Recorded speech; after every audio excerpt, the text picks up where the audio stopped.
Caught my 35M wife, 34, sending pics to brother-in-law, 40M. Is our marriage is salvageable at this point? My wife Jessica, 34, and I, 35M, have been married for 3 years, and we dated for 2 years before that, and we have 2-year-old daughter. Jessica has 2 sisters. The eldest one, 38F, is married to Jake, 40M. A week ago, I came home from work early and wanted to scare Jessica. I tried to be sneaky, but somehow I slipped and accidentally hurt my back. Jessica came to my rescue. I went to the bedroom, and she went to the kitchen to get an ice pack. Her phone was by the bed, and a WhatsApp notification came from Jake saying, "You've got the best pair I've ever seen." I immediately knew what was happening. I unlocked the phone and saw that she had just sent some pics and video of her T*TS to Jake, and there were no previous chats before that. When Jessica came back to the room, I showed her the chat and asked, "How long?" I have known this woman for 10 years, and I have never seen her so mortified.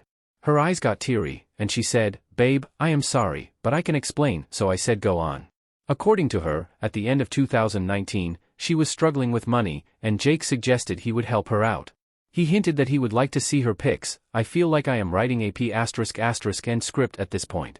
So she did send him pics, and it continued over the years. She swears there was nothing emotional or physical involved, it was purely transactional. I didn't believe any of it, but she showed me on Venmo that MF paid her $300 yesterday. I then told her, it's been 5 years. Try to remember if anything physical happened.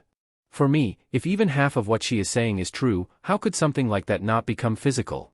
She started crying and told me she could prove it tomorrow because Jake would get suspicious if she tried to talk to him now.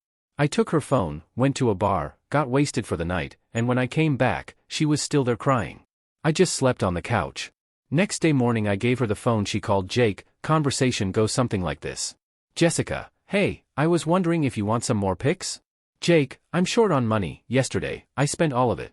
Jessica, we can do something more this time and meet in person. I've changed my mind on that. Jake, no way. How much are we talking about? I felt like I was going to puke. I told her that we are done and left for office. I am not a very wealthy dude, but I would consider myself a stable guy who could take care of his family. Now I just feel like I have failed as a man, whose wife had to sell her body to meet her expected lifestyle. When I got home that night, she looked like shit. I asked Jessica why she kept taking money from him after we got married and why she didn't ask me while we were dating. She said she didn't know how to stop and that it was easy money. I left my home that night and told her she can keep the home and the car, but I want 50-50 custody of my child. So here I am now, haven't told anyone about this. It's been a week since, staying in a hotel. I go home in the evening to play with my daughter. I'm speaking with divorce lawyers, and Jessica is constantly talking about marriage counseling. Update May 3, 2024. Before getting to the update, some people were asking me to get a paternity test. I don't need one. I know she is my daughter because I am Indian and Jessica, my wife, is white, and my daughter looks like me. Now for the update. After I made that post, I shared my situation with my cousin's sister, 30F. She is the only family member I have living in the States. I visited her place the next day, and she knocked some sense into me. I realized part of me still didn't want a divorce because I basically married Jessica against my parents' will. They wanted me to have an arranged marriage. So, my failed marriage would hurt my ego. She also arranged a meeting with a divorce lawyer, and no, I am not giving up my house. I was just emotional at that time.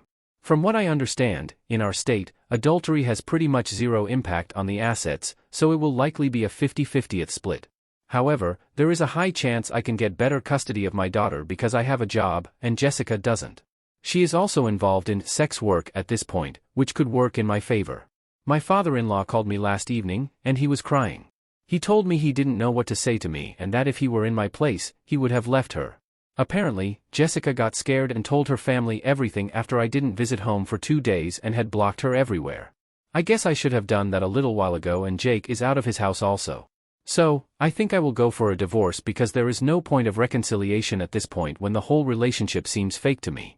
Update 1. Before getting to the update, some people were asking me to get a paternity test.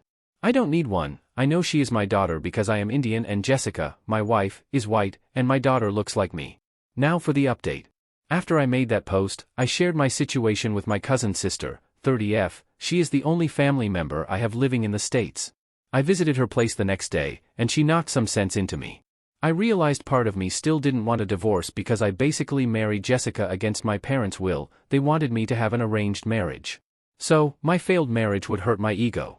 She also arranged a meeting with a divorce lawyer, and no, I am not giving up my house, I was just emotional at that time. From what I understand, in our state, adultery has pretty much zero impact on the assets, so it will likely be a 50-50th split.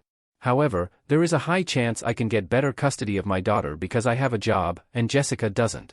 She is also involved in sex work at this point, which could work in my favor. My father-in-law called me last evening, and he was crying. He told me he didn't know what to say to me and that if he were in my place, he would have left her. Apparently, Jessica got scared and told her family everything after I didn't visit home for 2 days and had blocked her everywhere. I guess I should have done that a little while ago, and Jake is out of his house also. So, I think I will go for a divorce because there is no point of reconciliation at this point when the whole relationship seems fake to me. Update 2. Before getting to the update, some people were cursing me in my DMs saying I might not earn enough and accusing me of financially abusing my wife and taking advantage of her. I don't think this is the case for me. My salary is close to mid-6 figures, and we have a joint account where I put half of my in-hand salary and we don't even spend that much. For those who were confused about the relationships in my post, my wife was exchanging pics with her brother-in-law, her sister's husband, not mine. Now to the update. After the day Jessica told everyone about the situation, my mother-in-law called and wanted to talk. She was with Jessica after the whole thing happened. I returned to my home later that evening, and her parents and her sister Jose, 38F Jake's wife, was there. After I got there, Jessica wanted to talk alone. According to her, Jake was trying to pursue her since she was about 16 to 17. For context, Jake and Jose have been together for 20 years now. This continued for almost 2 years. He used to make suggestive comments about her body, and she told Jose about it. But Jose didn't believe Jessica at that time and told her she was doing this for attention. Jessica didn't tell her parents either because, according to her, Jose was their parents' favorite, so nobody would have believed her. Jake didn't do anything between those years besides casual flirting until 2019 when Jessica was having problems with rent and the whole transactional thing happened. I asked why she didn't ask me about it, and she said we were only 1 month into dating and it could have looked bad. She swears nothing happened after that until last year when Jake and Jose started having problems in their marriage, and he started messaging Jessica again. She didn't entertain him at first, but she had gained some weight from pregnancy and thought I was ignoring her because of it, which I was not. At that time, I was working close to 13 to 14 hours a day to change my niche to another tech stack. Massive layoffs were also going on, so it was a pretty bad time. Now she admitted that she liked the attention and validation this time. She called herself an attention whore, but she didn't have any feelings towards him. They started exchanging pics and money, and this happened 3 times. Then she admitted it was cheating, although there were no emotional or physical actions from her side, but she said that she shouldn't have done it. I asked her why she didn't tell me about Jake harassing her when we first met or started dating. She said she thought I wouldn't have believed her and that it was in the past. Then I asked why she didn't tell me the first time I found out about this. Her answer was the same. She believed I wouldn't have believed her because nobody else knew about this. I was just sad about the fact she doesn't trust me enough to tell me such a horrific incident. Now, I did something I am not very proud of. I asked her about a paternity test. I know it was stupid, but emotionally I was in a weird place at that moment.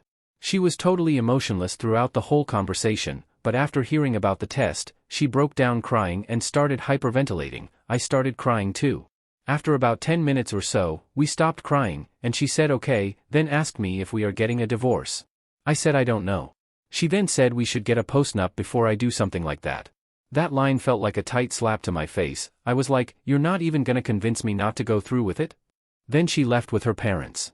The next day, she called crying, asking not to get a divorce, and to start marriage counseling. Obviously I said okay. So here we are now after some weird couple of days, still getting the postnup, her IC starting next week, our MC starting next month. Hopefully, trust will return someday. Also Jake is denning all that according to him Jessica seduced him for money and my SIL is getting a divorce. I know some people are gonna call me a doormat, but I don't care. Update on my marriage, we are separating for a while, not legally. She is just moving to her parents' house for at least 6 months.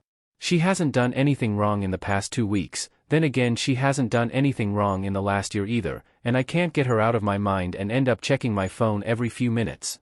So, I thought I needed to clear my mind to decide if I really want to reconcile or not. Maybe 6 months would be a good amount of time. We are getting a postnup and keeping all my assets to myself. I'm not sure how that's going to play out if we get a divorce, even if it's amicable.